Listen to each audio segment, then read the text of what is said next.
Hello everyone, my name is Shadan Saifi. तो UGC net की series में आज हमारा टॉपिक है थ्योरीज ऑफ स्ट्रैटिफिकेशन, जो कि यूनिट 3 का एक पार्ट है।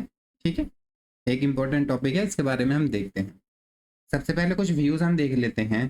सबसे पहला व्यू दिया था एडम स्मिथ ने। ठीक, एडम स्मिथ की एक फेमस बुक थी वेल्थ ऑफ नेशन, इसका नाम आपने सुना होगा, वेल्थ ऑफ नेशन, जिसमें उन्होंने बात करी थी एक इनविजिबल हैंड की।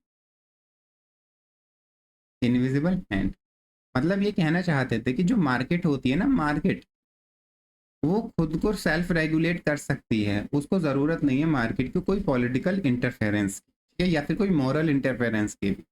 मार्केट एक सेल्फ रेगुलेटिंग मैकेनिज्म बनाती है, उसका नाम दिया था इन्होंने एक इनविजिबल हैंड काम करता है जो मार्केट को रेगुलेट कर रहा होता है।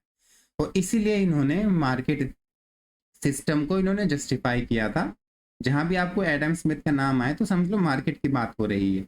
ठीक है, मार्केट और उन इन एडम स्मिथ ने क्या किया था, जो सोसाइटी में प्रेवलेंट इनइक्वालिटीज होती हैं उसको जस्टिफाई किया था। उन्होंने कहा था कि मार्केट सिस्टम के अंदर अगर इंडिविजुअल किसी पोजीशन पर है, कोई बिलियनर है, कोई मिलियनर है, कोई उसके फिर थाउजेंड ईयर है, या फिर कोई डेली वेजेस लेबरर है, तो वो उनका कहना था कि वो मार्केट सिस्टम ने डिसाइड की हैं ये इनइक्वालिटीज।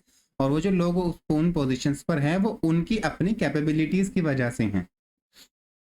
जो मार्केट में प्योर कंपटीशन है वो उसमें आए, कॉम्पीट करा मार्केट में और अपनी कैपेबिलिटीज के हिसाब से उनको रिवॉर्ड मिल गया। ठीक है, इस तरह से जो मार्केट सिस्टम में इनइक्वालिटीज जनरेट हुई उसको एडम स्मिथ ने जस्टिफाई करने का काम किया था। दूसरा देखते हैं सोशल डार्विनियंस। ये इन्फ्लुएंस थे डार्विन की थ्योरी जो होती है ना, थ्योरी ऑफ नेचुरल सिलेक्शन, उससे। थ्योरी ऑफ नेचुरल सिलेक्शन में क्या होता है, जो फिट जानवर होते हैं वो सर्वाइव कर जाते हैं, जो अनफिट होते हैं वो डाई आउट हो जाते हैं। तो ऐसे ही सोशल डार्विनियंस भी सोसाइटी में यही मानते थे। उनका कहना था कि जो फिट ह्यूमंस हैं, जिनके अंदर क्वालिटीज हैं, वो सोसाइटी में सर्वाइव करेंगे, और जो अनफिट इंडिविजुअल्स हैं वो पीछे रह जाएंगे। और इनका कहना था कि आपको सोसाइटी में इंटरफेयर करने की ज़रूरत नहीं है, जैसा सिस्टम है वैसा ही रहने देना चाहिए। इसका इसका सबसे अच्छा एग्जाम्पल हम किसको ले सकते हैं सोशल डार्विनियंस का, हर्बर्ट स्पेंसर को। ठीक है, तो इस तरह से इन्होंने इनइक्वालिटीज जो सोसाइटी में है उसको भी जस्टिफाई किया था। उन्होंने कहा था जो इनइक्वालिटी सोसाइटी में है उसको रहने दो, कि एक सोशल इवोल्यूशन होगा और जो फिट लोग हैं वही रहेंगे सोसाइटी में, जो अनफिट लोग हैं वो पीछे रह जाएंगे। ठीक है, समझ आया आपको। अब आते हैं समनर ने क्या कहा था। इनकी एक बुक का नाम है फॉकवेज। ठीक है, उन्होंने कहा था कि जो क्लास बेस्ड अगर सोसाइटी में कोई भी इनइक्वालिटीज है ना, स्पेसिफिकली क्लास बेस्ड इनइक्वालिटीज, वो उस पर्सन की सेल्फ सोशल वर्थ को मेजर करती हैं। ठीक है, सोशल वर्थ को मेजर और उसकी क्या एबिलिटी है उसको मेजर कर रही होती हैं। इनका कहना था कि अगर कोई अच्छी पोजीशन पर है सोसाइटी में, एक अच्छी क्लास को बिलोंग कर रहा है, तो वो वर्थ है उस क्लास में रहने का। ठीक है, तो यहाँ पर भी इन्होंने सोशल स्ट्रेटिफिकेशन या फिर सोशल इनइक्वालिटीज जो होती है सोसाइटी में उसको जस्टिफाई करने की कोशिश करी थी। ठीक है, अब मॉस्का ने क्या कहा था उन्होंने कहा था कि जो अगर सोसाइटी में आपको सोसाइटी में गवर्न करना है तो कुछ सोशल ऑर्गेनाइजेशंस बनाने पड़ेंगे, और जब सोशल ऑर्गेनाइजेशंस बनेंगे तो कुछ लीडर्स होंगे, उस लीडर के नीचे सबॉर्डिनेट काम करेंगे, उनके नीचे फिर से सबॉर्डिनेट काम करेंगे, फिर क्लर्क क्लर्क होंगे, उसके नीचे मैनुअल लेबरर्स होंगे। तो उन्होंने कहा था कि अगर आपको सोसाइटी को गवर्न करना है तो एक ऑर्गेनाइजेशन बनानी पड़ेगी, और ऑर्गेनाइजेशन में हमेशा इनइक्वालिटीज और स्ट्रेटिफिकेशन होता ही है। तो उनका यही कहना था कि जो स्ट्रेटिफिकेशन है सोसाइटी में वो इनएविटेबल है। स्पेसिफिकली उन्होंने इनइक्वालिटीज की बात करी थी, और जहाँ इनइक्वालिटीज होती हैं वहाँ स्ट्रेटिफिकेशन होता ही है। ठीक है, स्पेशली इनइक्वालिटीज इन पावर। मोस्ट का जहाँ पर भी इनका नाम है तो वहाँ पर आपको याद रखना है पावर से रिलेटेड कुछ ना कुछ कहा है इन्होंने। अब देखते हैं कि कार्ल मार्क्स ने क्या कहा था स्ट्रेटिफिकेशन के बारे में। उन्होंने कहा था कि इनकी थ्योरी बहुत सिंपल है। तो कार्ल मार्क्स ने कहा था कि सोसाइटी में जब भी प्रोडक्शन होता है तो प्रोडक्शन में उन्होंने रिलेशंस ऑफ प्रोडक्शन की बात करी थी, जिसके बेसिस पर उन्होंने अपनी क्लास थ्योरी दी थी। ठीक है, रिलेशंस ऑफ प्रोडक्शन में क्या होगा कि एक होता है मीन्स ऑफ प्रोडक्शन। सबसे पहले मीन्स ऑफ प्रोडक्शन की बात करते हैं। अब उन्होंने दो चीज़ें की बात करी थी। जो मीन्स ऑफ प्रोडक्शन क्या होता है, जितनी भी मशीनरी हो गई, मशीन्स होंगी, ठीक है, टूल्स होंगे, ठीक है, या फिर जो कैपिटल होगी, मनी, वो सब भी क्या आएगा मीन्स ऑफ प्रोडक्शन में, जिनकी वजह से प्रोडक्शन पॉसिबल हो पाता है। इनएनिमेट चीज़ें जिनमें जान नहीं होती है ना, वो वाली चीज़ें मीन्स ऑफ प्रोडक्शन में आती हैं। अब इन्होंने कहा कि मीन्स ऑफ प्रोडक्शन को कोई एक क्लास ओन करती है। जैसे कि फैक्ट्रीज में जाओगे तो वहाँ पर फैक्ट्री का मालिक मीन्स ऑफ प्रोडक्शन मशीनें ओन करेगा। आप अगर किसी फैक्ट्री में काम कर रहे हो तो आपकी मशीनें नहीं है ना। तो उन्होंने यही कहा था कि जो एक क्लास ऑफ पीपल होती है जो मीन्स ऑफ प्रोडक्शन को ओन कर रही होती है, ठीक है, उसको इन्होंने नाम किया दिया था रूलिंग क्लास या फिर एक्सप्लॉइटर्स या फिर हम कहेंगे बोर्जुआ। ठीक है, बोर्जुआ नाम दिया था। और दूसरे होते हैं जो अपनी लेबर बेचते हैं, उनके वो जो मशीनों को ऑन नहीं करते हैं, उनकी नहीं होती मशीनें, वो फैक्ट्री में जाते हैं और काम करते हैं, ठीक है, और पैसा कमाते हैं अपनी लेबर को बेच के। उनको कार्ल मार्क्स ने कहा था कि ये प्रोलेटेरिएट है या फिर सब्जेक्ट क्लास है जिनका एक्सप्लॉइटेशन होता है।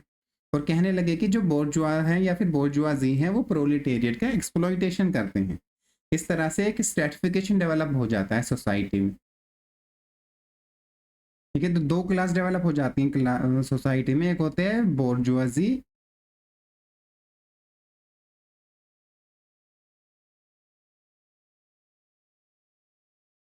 ठीक है, और दूसरा प्रोलिटेरिएट। ठीक है, तो बोर्जुआजी जो होते हैं वो मीन्स ऑफ प्रोडक्शन को ओन करते हैं। इन्हों के इन बोर्जुआजी को ही कार्ल मार्क्स ने रूलिंग क्लास कहा था, ठीक है, या फिर एक्सप्लॉइटर्स कहा था। बोर्जुआजी प्रोलेटेरिएट का एक्सप्लॉइटेशन करते हैं, ठीक है।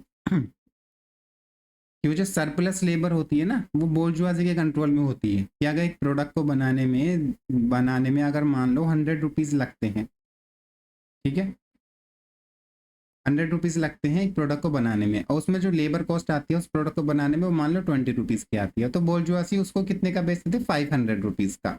तो जो उनका प्रॉफिट होता था, कितना प्रॉफिट हुआ, 380 रुपीज़। तो ये प्रॉफिट को खुद आप सारा का सारा प्रॉफिट अपने पास रख लेते थे और प्रोलेटेरिएट को बहुत कम प्रॉफिट पास ऑन होता था, ठीक है। तो इस तरह से एक एक्सप्लॉइटेशन वर्क करता था। समझ गए आप? तो यहाँ पर कार्ल मार्क्स ने कहा था कि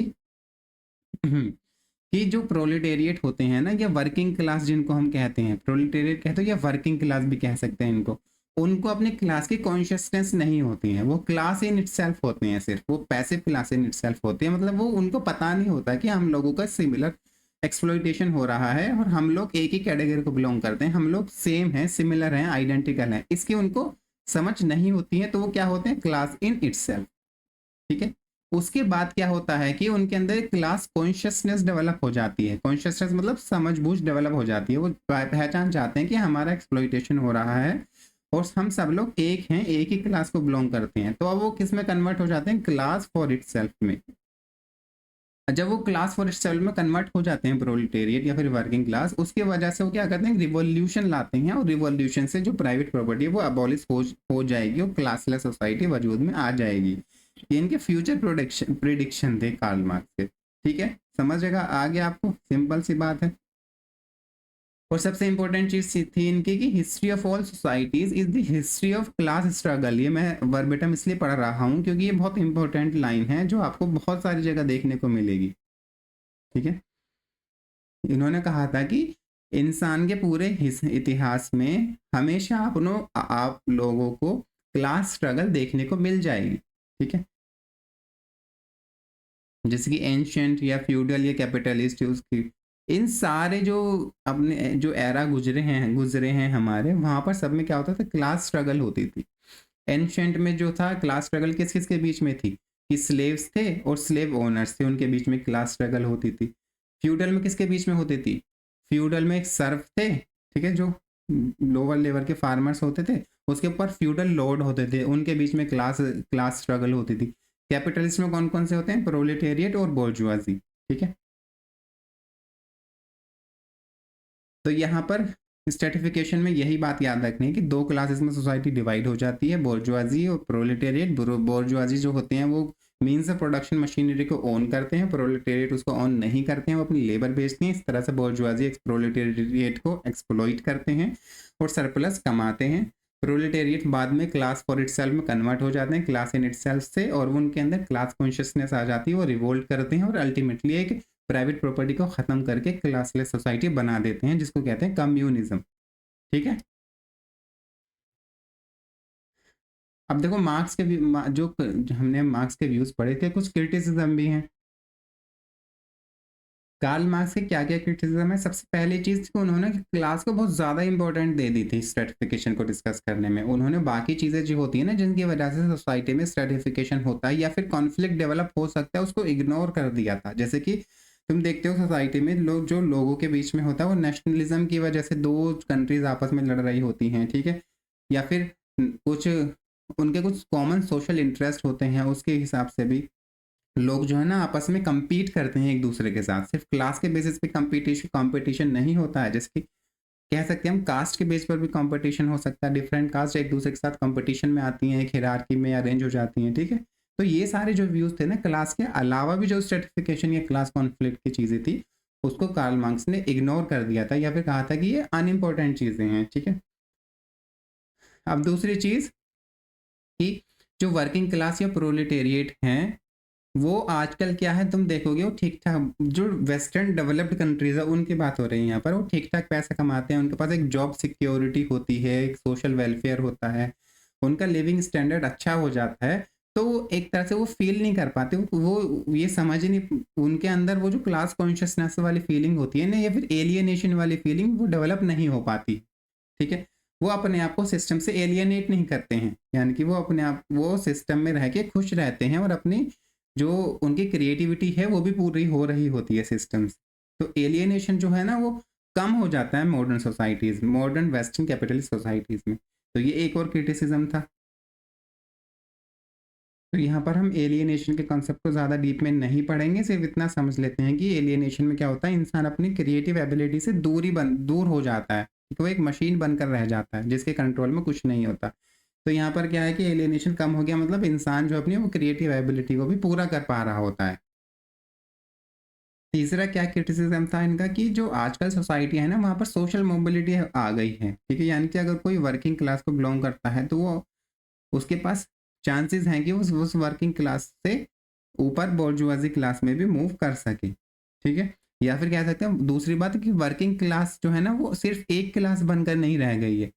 जो वर्किंग क्लास और जो कैपिटलिस्ट लोग होते हैं ना बोर्जुआजी, उनके बीच में बहुत सारी क्लासेस आ गई हैं, मेनली मिडिल क्लास, ठीक है। तो वर्किंग क्लास होमोजीनियस नहीं रही है, वर्किंग क्लास में भी बहुत सारी होती है कि स्किल्ड लेबर की क्लास, अनस्किल्ड लेबर की क्लास, ठीक है। तो इतने सारे वर्किंग क्लास में डिवीजन होने के बाद क्या होता है, क्लास कॉन्शियसनेस डेवलप नहीं हो पाती है, और इस चीज को कार्ल मार्क्स ने इग्नोर कर दिया था।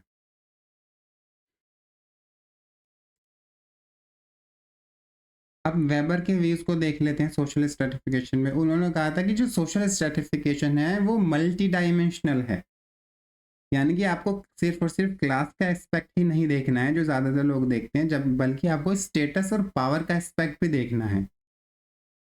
ओरिजिनली उन्होंने क्लास, स्टेटस और पार्टी की बात करी थी, ठीक है। पावर, पार्टी मतलब पॉलिटिकल एरेना में जो पावर होती है वो पार्टी की फॉर्म में ही होती है, इसलिए उन्होंने पार्टी की बात करी थी, जो कि हम आगे देखेंगे। सबसे पहले हम वेबर की क्लास की डेफिनेशन देख लेते हैं वो क्या होती है। उन्होंने कहा था किसी पर्सन की क्या क्लास होगी वो दो चीज़ों से डिसाइड होती हैं, पहले उसकी मार्केट सिचुएशन क्या है और उसके लाइफ चांसेस क्या हैं।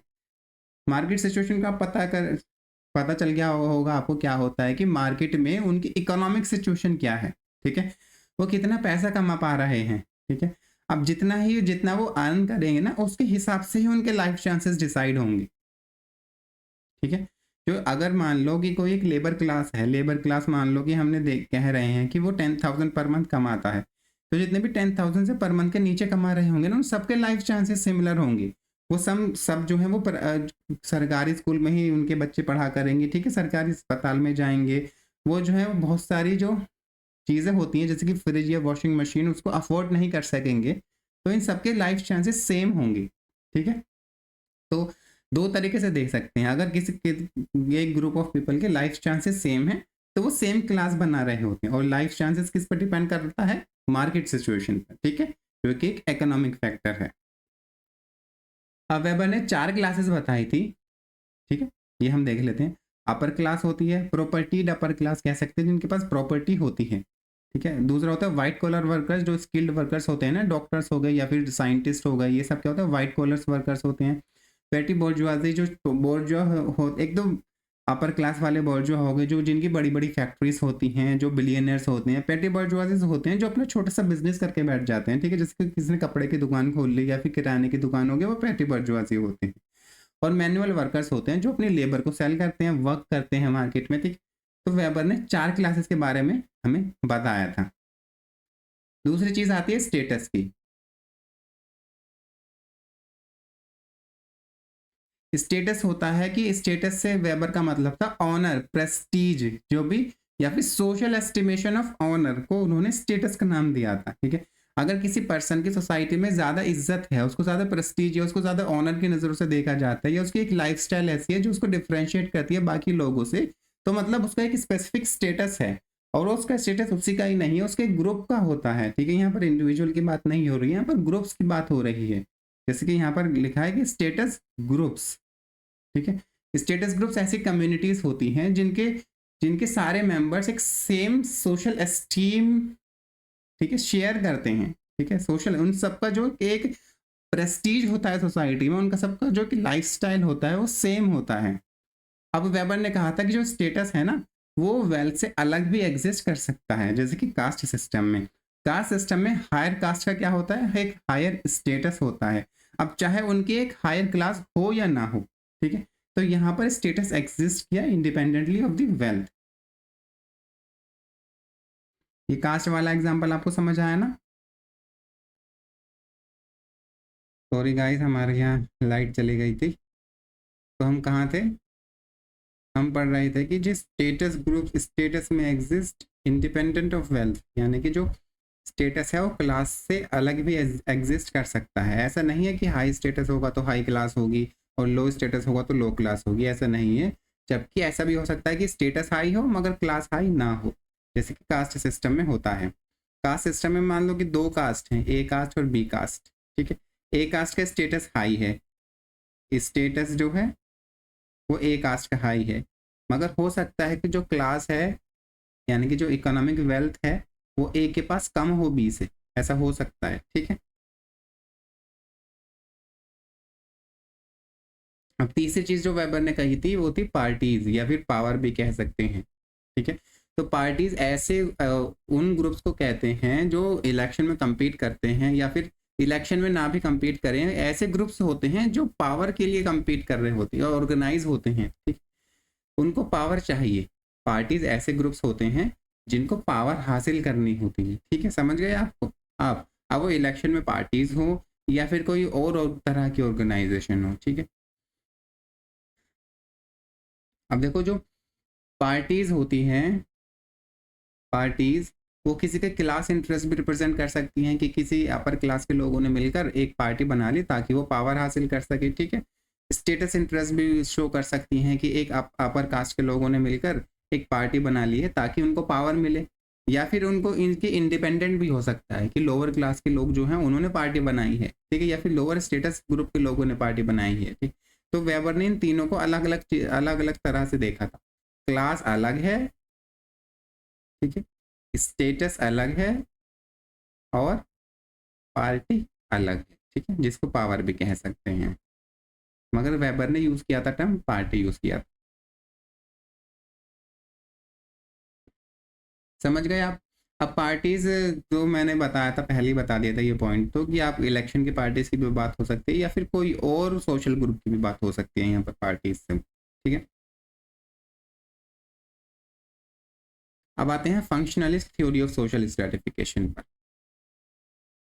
अब देखो, जहाँ पर फंक्शनलिस्ट थ्योरी की बात होती है तो वहाँ पर याद रखना हमेशा, ये ज़्यादातर क्या होगा, मार्टिन को अगर हम छोड़ दें तो ज़्यादातर ये लोग पॉजिटिव एस्पेक्ट की बात करेंगे। जो हर सोसाइटी में कुछ भी चीज़ है वो पॉजिटिव है, सोसाइटी के लिए ज़रूरी है, फंक्शनल है, इसलिए उसका नाम है फंक्शनलिस्ट अप्रोच, ठीक है।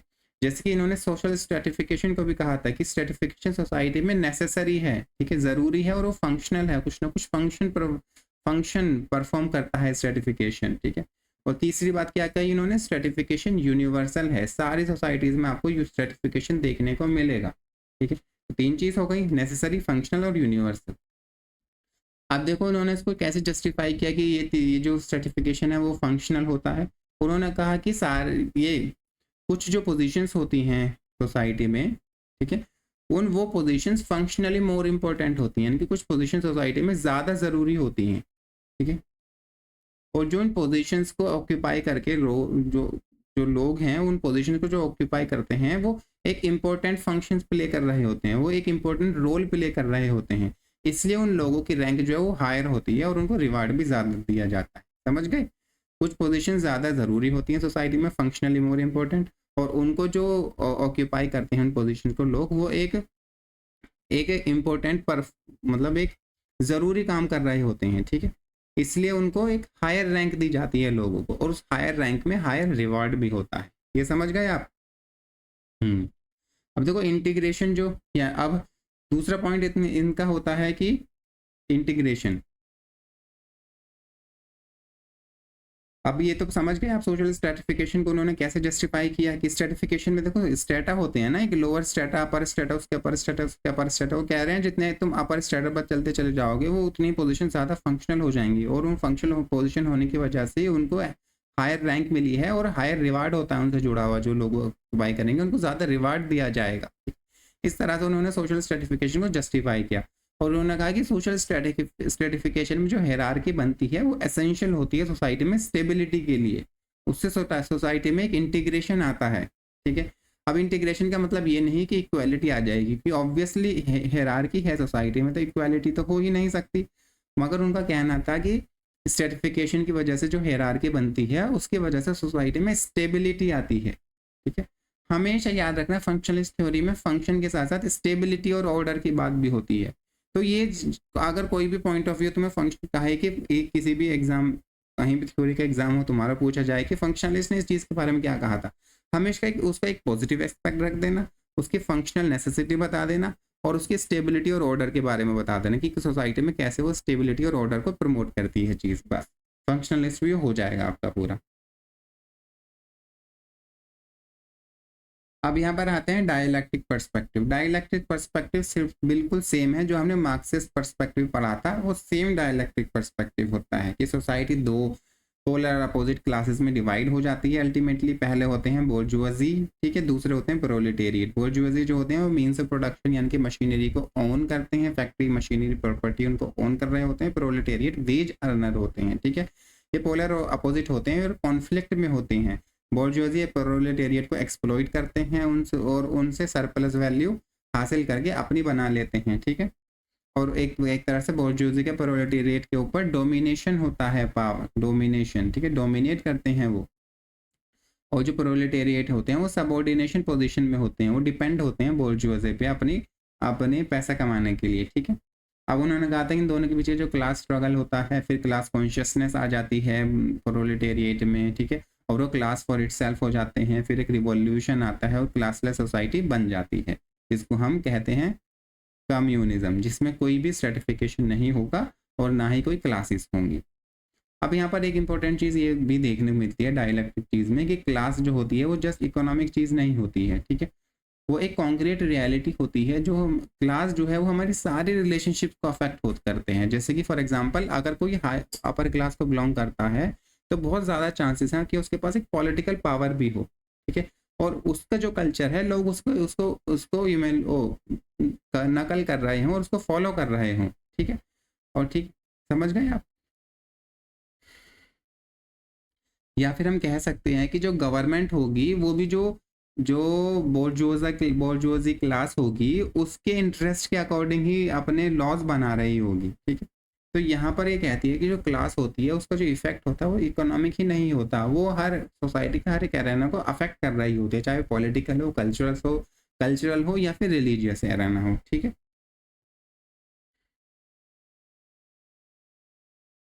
अब आते हैं टैलकट पार्सन ने, क्योंकि ये फंक्शनलिस्ट थे, ठीक है, स्ट्रक्चर फंक्शनलिस्ट थे, तो याद रखना इन्होंने पॉजिटिव एस्पेक्ट के बारे में ही कहा होगा स्ट्रेटिफिकेशन के। अब देखो देख लेते हैं क्या कहा इन्होंने, ठीक। अब देखो यहाँ पर जो उन्होंने बात करी थी टैलकट पार्सन की स्ट्रेटिफिकेशन में, वो कॉमन वैल्यू सिस्टम के बारे में बात करी थी, यानी कि ऐसा वैल्यू सिस्टम बन जाता है सोसाइटी में जो स्ट्रेटिफिकेशन को जस्टिफाई करने की कोशिश करता है, ये जस्टिफाई करता है, ठीक है। जो सुपर ऑर्डिनेशन में लोग होते हैं या जो सब ऑर्डिनेशन में लोग होते हैं वो उस स्ट्रेटिफिकेशन को एक्सेप्ट करते हैं और अपनी पोजीशन को भी एक्सेप्ट करते हैं, ठीक है। अब ये वैल्यू सिस्टम की वजह से ही क्या होता है, वो स्ट्रेटिफिकेशन सिस्टम एक जस्ट सही माना जाता है, ठीक है, राइट एंड प्रॉपर माना जाता है। अब जब लोग उसको जस्ट और प्रॉपर मान लेंगे तो क्या होगा, सोसाइटी में एक ऑर्डर और स्टेबिलिटी पैदा हो जाएगी, ठीक है। अब क्योंकि अब ये बात यहाँ पर कॉमन वैल्यू सिस्टम की बात समझ में आई। अब दूसरी बात देखते हैं टलकियर पर्सन ने क्या कही थी कि अब क्या होता है, वो सोशल वैल्यूज कैसे अफेक्ट करती हैं स्ट्रेटिफिकेशन को, कि सोशल वैल्यूज इस तरह से होती हैं कि जो ज़्यादा अच्छा परफॉर्म करेगा उसको एक हायर रैंक मिल जाती है स्ट्रेटिफिकेशन में, उसको ज़्यादा रिवार्ड किया जाता है, ठीक है। तो यहाँ पर परफॉर्मेंस, इंडिविजुअल परफॉर्मेंस की बात करी है टलकियर पर्सन ने, ठीक, क्योंकि जो मॉडर्न इंडस्ट्रियल सोसाइटीज़ होती हैं वो इंडिविजुअल अचीवमेंट को वैल्यू देती हैं, इकोनॉमिक प्रोडक्टिविटी को वैल्यू देती हैं, एफिशिएंसी की वैल्यू देती हैं। जो इन सब चीज़ों में आगे बढ़ेगा उसको एक सर्टिफिकेशन हायरार्की में हायर रैंक मिल जाएगी और हायर रिवार्ड भी मिलेगा। अब जैसे कि मैंने कहा था कि कॉमन वैल्यू सिस्टम की वजह से इनइक्वालिटी, स्ट्रेटिफिकेशन की वजह से जो इनइक्वालिटी बन रही होती है उसको लेजिटिमेट एक्सेप्ट कर लिया जाता है कि अगर किसी बॉस को 2 लाख की सैलरी मिल रही है पर मंथ में, और वहीं जो जो मैनुअल लेबरर होता है उसको 10,000 पर मंथ मिल रही होती है, तो ये ऐसा वैल्यू सिस्टम बन जाता है सोसाइटी में जो लोग इस चीज़ को एक्सेप्ट कर लेते हैं और मानते हैं कि जो जो सीईओ है या कंपनी का जो मैनेजर है उसको वो कुछ ऐसा काम कर रहा होगा, बहुत अच्छा काम कर रहा होगा, हमसे क्या ही गुना ज़्यादा काम कर रहा होगा, उसको इसलिए उसको 2 लाख रुपए मिल रहे हैं पर मंथ के। तो वैल्यू सिस्टम बन गया है, वो सर्टिफिकेशन को एक्सेप्ट करते हैं। अब ये जो मैनेजर होगा, जो भी वो कमांड देगा, वो वर्कर्स उसको एक्सेप्ट करेंगे, ठीक है। तो इस तरह से जो इनइक्वालिटी जनरेट हुई ना यहाँ पर, उसको एक तरह से लेजिटिमेट बना दिया जाता है। और लास्ट एक थिंग उन्होंने कही थी, स्ट्रेटिफिकेशन जो होता है वो इनएविटेबल होता है, यानी कि हर एक सोसाइटी में स्ट्रेटिफिकेशन होगा ही होगा, और स्ट्रेटिफिकेशन ज़रूरी होता है ताकि फंक्शनल पोजीशन फुलफिल की जा सके। और वो फंक्शनल होता है सोसाइटी के लिए, सोसाइटी की उसको ज़रूरत होती है, नेसेसरी फंक्शन एक ही चीज़ कह सकते हैं आप। समझ गए आप टलकियर पर्सन को। अब सबसे इंपॉर्टेंट थ्योरी आती है इन सब में, डेविस एंड मोरे की थ्योरी। डेविस मोरे ने क्या कहा था स्ट्रेटिफिकेशन में, देखते हैं। अब देखते हैं डेविस एंड मोरे ने क्या कहा था। इन्होंने कहा था कि स्ट्रेटिफिकेशन हर एक सोसाइटी में होता है, ठीक है, जैसे कि जो टलकियर पर्सन ने कहा था, और वो फंक्शनल होता है सोसाइटी के लिए, कोई एक्सीडेंट नहीं होता, सोसाइटी उसको स्ट्रेटिफिकेशन को जनरेट कराती है ताकि अपनी फंक्शनल नेसेसिटीज़ को पूरा कर सके। अब देखिए, क्योंकि डेविस मूरे भी एक फंक्शन स्ट्रक्चर फंक्शनलिस्ट थे, इसलिए वो भी स्ट्रेटिफिकेशन को एक पॉजिटिव टर्म्स में बात करेंगे। तो इन्होंने कहा कि सोसाइटी में 2 तरह की पोजीशंस होती हैं, एक होती हैं हाई रैंकिंग पोजीशंस, एक होती हैं लो रैंकिंग पोजीशंस। जो हाई रैंकिंग पोजीशंस होती है ना, वो ज़्यादा इंपॉर्टेंट पोजीशंस होती हैं, ठीक है। इंपॉर्टेंट पोजीशंस होती हैं, उनको ऑक्यूपाई करने के लिए एक ज़्यादा टैलेंट वाले लोग चाहिए होते हैं, और वो जो पोजीशंस होती हैं वो लेस प्लीजेंट होती हैं, कम लोग उनको ऑक्यूपाई करना चाहते हैं क्योंकि उनसे जुड़ी हुई जिम्मेदारियाँ ज़्यादा होती हैं। मगर उनसे ये इंपॉर्टेंट पोजीशंस तो होती हैं, उनके साथ साथ जिम्मेदारियों के साथ साथ उनके साथ एक हाई प्रेस्टीज जुड़ा हुआ होता है, एक हाई सैलरी मिलती है और एक आराम वाली ज़िंदगी मिलती है। तो इन चीज़ों को लेकर रिवार्ड्स की वजह से लोग उनकी तरफ अट्रैक्ट होते हैं, और ये पोजीशंस लोगों को मोटिवेट करती हैं कि अपने अंदर वो स्किल्स पैदा करें ताकि वो हाई रैंकिंग पोजीशंस पे जा सके, उनको ऑक्यूपाई कर सके। जबकि जो लो रैंकिंग पोजीशंस होती हैं वो लेस प्लीजेंट होती हैं, और सोसाइटी में लेस इंपॉर्टेंट होती हैं। ये वाली चीज़ बहुत ज़रूरी है याद रखना। उन्होंने कहा था जो लो रैंकिंग पोजीशंस है वो लेस इंपॉर्टेंट हैं, ठीक है, उनमें कम टैलेंट की ज़रूरत होती है, ठीक है, और रिवार्ड भी कम ही मिलता है। जैसे कि एक सीईओ होते हैं कंपनीज के, तो उन्होंने एक तरह के सीईओ को हाई रैंकिंग पोजीशंस में कैटेगरी में डिवाइड किया। जैसे कि मान लो जो सफाई वाले वर्कर्स होते हैं उनको लो रैंकिंग पोजीशंस में डिफाइन किया डेविस एंड मूरे ने, ठीक है। अब क्या हुआ, ये इनकी स्ट्रेटिफिकेशन थ्योरी थी। जैसे कि एग्जाम्पल्स में हम देख लेते हैं कि जो डॉक्टर्स होते हैं, डॉक्टर की जो एक हाई रैंकिंग पोजीशंस होती हैं डॉक्टरों की, ठीक है, उनको बहुत ज़्यादा एक जिम्मेदारी वाला काम होता है, तो लेस प्रेजेंट हुआ। मोर सोसाइटी में डॉक्टर्स की बहुत ज़्यादा ज़रूरत है, तो मोर इम्पोर्टेंट पोजीशंस होती है। डॉक्टर बनने के लिए कितने साल पढ़ाई करनी पड़ती है ना, ज़्यादा टैलेंट की ज़रूरत होती है, और डॉक्टर जब वो बन जाता है तो सोसाइटी में उसको प्रेस्टीज मिलता है, हाई सैलरी मिलती है और लेजर मिलता है, ठीक है, सुकून में ये मिलता है। उसके बाद अगर हम दूसरी पोजीशंस की बात करें, हाँ, अगर डॉक्टर की पोजीशन फुलफिल नहीं करोगे तो सोसाइटी जो है वो फंक्शन नहीं कर पाएगी। वो एक फंक्शनली इंपॉर्टेंट पोजीशन मानी जाती है डॉक्टर की। अब इसमें जो सबसे पहला क्रिटिसिज्म था, जैसे कि तुम यहाँ पर देख सकते हो कि ऐसा नहीं है ना कि एक सफाई वाले की जो पोजीशन है वो लो रैंकिंग है तो वो उसकी सोसाइटी में उसकी ज़रूरत ही नहीं है। सोचो किसकी वो सफाई वाला अगर सफाई ना करे तो सोसाइटी कैसे फंक्शन कर पाएगी? तो इनका ये सबसे ज़्यादा ड्रॉबैक जो था डेविसन मूरे का ये था कि उन्होंने कुछ पोजीशंस को लेस इम्पोर्टेंट बता दिया था, ठीक है? जबकि सोसाइटी में सारी ही पोजीशंस होती हैं वो अपने आप में अपने के एरिया में बहुत ज़रूरी होती हैं, ठीक है? जैसे कि नर्स है, बिना नर्स के डॉक्टर ऑपरेट ही नहीं कर पाएगा। डॉक्टर चाहे हाई रैंकिंग पोजीशन पे हो और नर्स लो रैंकिंग पोजीशन पर हो, मगर बिना नर्स के डॉक्टर ऑपरेट नहीं कर सकता। हॉस्पिटल की सफाई ना हो तो हॉस्पिटल तो फंक्शन करेगा ही नहीं। तो सारी पोजीशन ज़रूरी होती हैं, तो ये इनका एक क्रिटिसिज्म था। दूसरा ये कि जो इनकी थ्योरी थी ना वो पावरफुल और वेल्थी लोग जो थे उनको उनकी पावर और वेल्थ को जस्टिफाई करती थी कि ये जो अमीर लोग हैं, बिलियनर्स लोग हैं, वो सोसाइटी के गुड के लिए ज़रूरी हैं, for the good of the society ये लोग ज़रूरी हैं। दूसरा हमने देखा था कि लोअर पे या लोअर प्रेस्टीज है, उसका मतलब ये नहीं है कि वो पोजीशन कम इम्पोर्टेंट है सोसाइटी में, जैसे कि नर्स का एग्जांपल मैंने दिया था।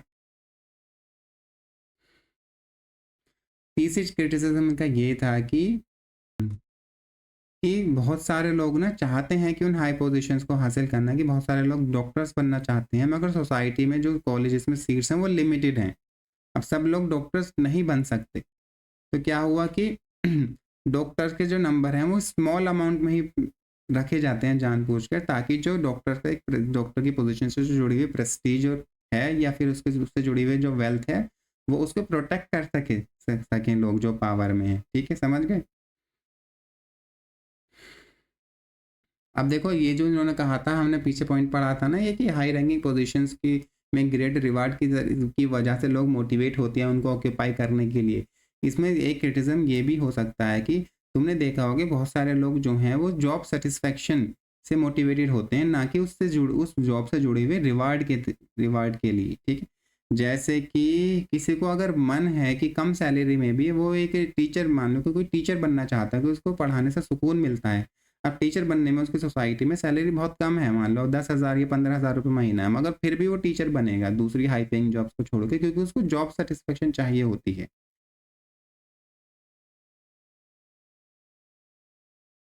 अब अगला ये तो हमारा हो गया, जो प्रिविलेज लोग होते हैं वो अपनी पोजीशन प्रोटेक्ट करते हैं, जैसे कि नंबर ऑफ डॉक्टर्स को लिमिट करा दो, ठीक है ना? हम्म या फिर जो हाई रैंकिंग पोजीशंस हैं वो अपने ऐसे कनेक्शंस बन जाते हैं सोसाइटी में, नेटवर्क की हाई रैंकिंग पोजीशंस लोग चाहेंगे कि हमारे जानने वालों के पास ही आए। तो ये चीज़ उन्होंने इग्नोर करी थी, ये उनका एक क्रिटिसिज्म था डेविसन मूरे का। अब ये जो लास्ट वाला पॉइंट है ये हम इसके बारे में थोड़ा पहले भी पढ़ चुके हैं कि जैसे कि हाई रिवार्डेड पोजीशंस थी। अब लास्ट पॉइंट ये था कि भाई full equality of opportunity society में बहुत मतलब एग्जिस्ट आइडियली करते नहीं है, ठीक है? तो अब ये जो इनका पॉइंट था कि हाई पोजीशंस जो होती हैं ये वाली, ठीक है, मैं दिखाता हूँ ये।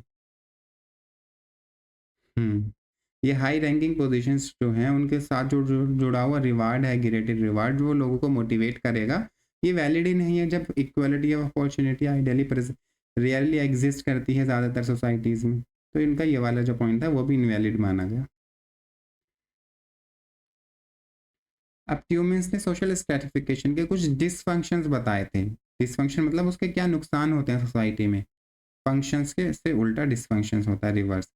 क्या होता है कि सोसाइटी में जो टैलेंट होता है ना लोगों के अंदर, उसको लिमिट कर देती है और उनकी प्रोडक्टिविटी पे फर्क पड़ता है, प्रोडक्टिविटी कम हो जाती है। जैसे कि कोई भी पोजीशंस होती हैं उन पे उन उन उन पोजीशंस को हासिल करने का एक्सेस जो होता है ना वो अनइक्वल होता है लोगों के पास, ठीक है?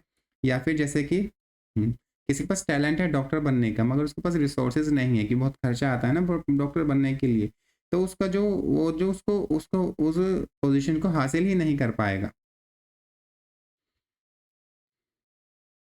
दूसरा होता है कंजर्वेटिव एंड आइडियोलॉजिकल कंट्रोल्स। अब क्या होता है, एलीट जो होते हैं जिनके पास पॉलिटिकल पावर होती है वो अपनी आइडियोलॉजी से, यानी कि सोशल वैल्यूज़ जो होती है ना वो ज़्यादातर एलीट्स की वैल्यूज़ को रिप्रेजेंट कर रही होती हैं, या फिर वो अपनी एक आइडियोलॉजी क्रिएट करेंगे एलीट्स लोग सोसाइटी में, ताकि वो जो स्टेटस क्यो है या फिर जो स्टेटिफिकेशन सोसाइटी में एग्जिस्ट करता है उसको जस्टिफाई कर सकें, कि लोग उसको एक्सेप्ट करें।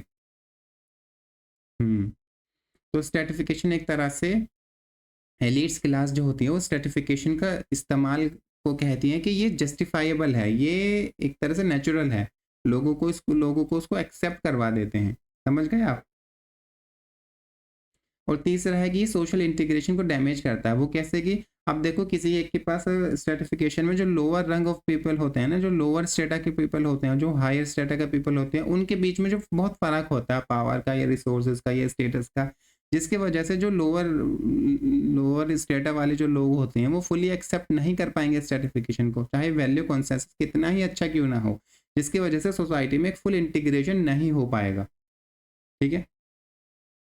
हम्म अब देखो स्ट्रेटिफिकेशन अगर सोसाइटी में होगा तो कुछ लोगों के अंदर जो लोअर स्टेटा के जो लोग होते हैं उनके अंदर सेल्फ स्टीम कम होगा, कुछ के अंदर सेल्फ स्टीम ज़्यादा होगा जो हायर पोजीशंस पर हैं। तो जो लोअर पोजीशन पर उनकी उनकी लॉयल्टी भी कम होगी सोसाइटी को लेकर। ठीक है। या फिर उनका पार्टिसिपेशन सोसाइटी में कम हो जाएगा क्योंकि उनको बहुत कम रिवॉर्ड मिल रहा होगा। इस तरह से जो लेस प्रिविलेज ग्रुप होते हैं ना, उनका जो पोटेंशियल है वो कर तो बहुत कुछ सकते थे, मगर स्ट्रेटिफिकेशन की वजह से अगर स्ट्रेटिफिकेशन में मान लो मोबिलिटी नहीं है तो वो अपने अपनी कंडीशन को सुधार नहीं पाएंगे, हायर स्टेटस में मूव नहीं कर पाएंगे, जिसकी वजह से वो लेस प्रिविलेज ग्रुप जो है ना उनकी जो पोटेंशियल था कुछ कुछ कुछ कर गुजरने का उस पर एक लिमिटेशंस लग जाएगी। ठीक है।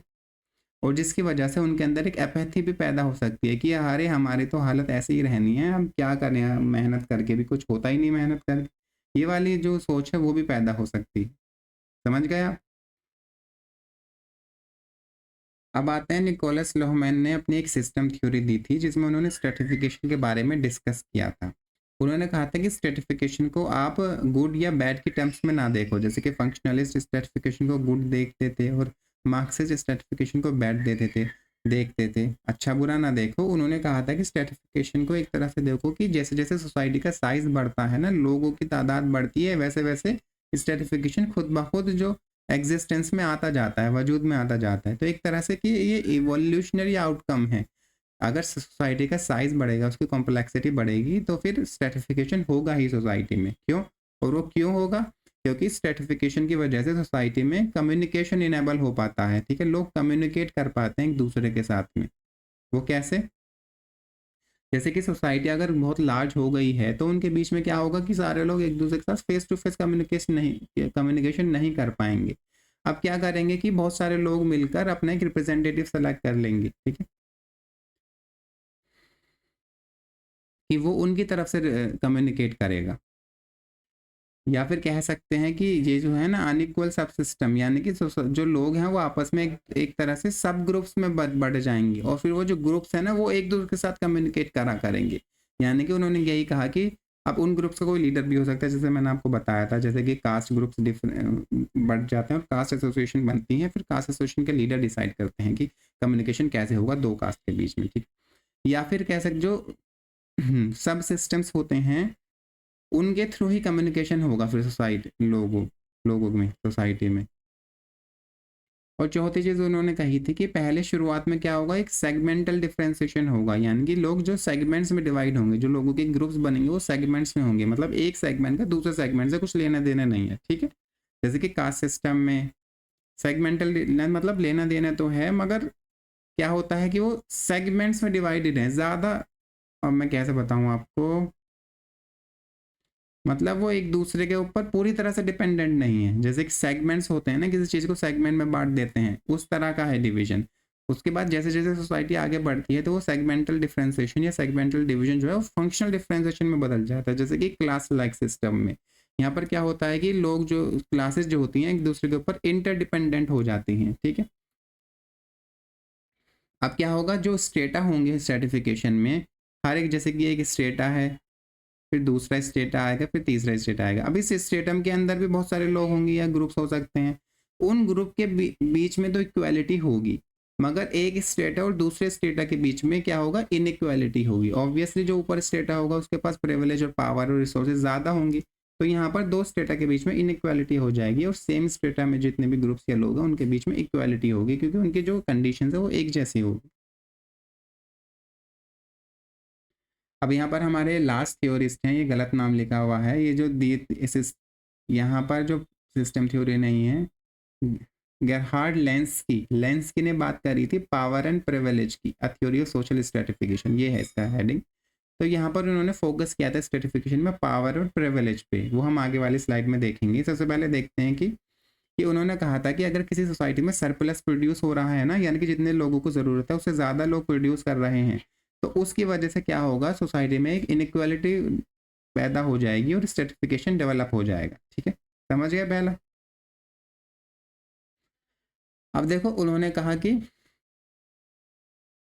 उन्होंने जो स्ट्रेटिफिकेशन में हम क्लास के बारे में पढ़ रहे थे, उन्होंने क्लास को सिर्फ, गाइस यहाँ पर लाइट चली गई है तो वैसे भी आवाज़ मैटर करती है, तो आपको मेरा चेहरा नहीं दिख पाएगा।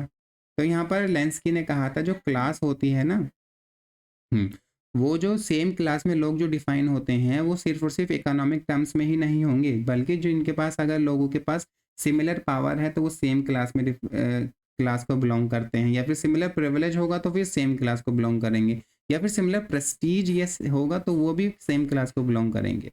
तो इस बेसिस पर उन्होंने डिफरेंट टाइप्स ऑफ क्लासेस बताई थी। अगर सिमिलर प्रेस्टीज है तो उसको प्रेस्टीज क्लास कहा था, सिमिलर पावर है तो उनको पॉलिटिकल क्लासेस कहा था, और अगर सिमिलर प्रिविलेज है तो उनको एथनिक क्लास कहा था। ठीक है, अब यहाँ पर बात आती है एक और इस चीज़ की, तो यहाँ पर उन्होंने 3 क्लासेस की बात करी थी, एथनिक क्लास, प्रेस्टीज क्लासेस और पॉलिटिकल क्लासेस। अब एक इंडिविजुअल जो है वो एक से ज़्यादा क्लासेस का मेंबर हो सकता है ऑब्वियसली। ठीक है, जैसे कि कोई इंडिविजुअल जो है वो मिडिल क्लास है, अगर उसकी प्रॉपर्टी को कंसीडर करें तो वो मिडिल क्लास है, मगर वो उसकी क्योंकि उसके पास सिग्निफिकेंट अमाउंट ऑफ प्रॉपर्टी है जो उसको मिडिल क्लास में लाई करवाती है। अगर उसकी जॉब को हम देखें तो वो क्या है, एक अगर वो ऐसी जॉब करता है जिसमें अपने वो लेबर को बेचता है और जो पैसा कमाता है, कोई मीन्स ऑफ प्रोडक्शन ऑन नहीं करता है, तो वो किसको बिलोंग करता है, वर्किंग क्लास को बिलोंग करता है। ठीक है, अगर वो मान लो कि एक ऐसी कास्ट को बिलोंग करता है जो कि कास्ट हायरार्की में लोअर रंग पर आती है, तो वो एक सबऑर्डिनेट एथनिक क्लास को बिलोंग करता है। ठीक है, समझ गए आप।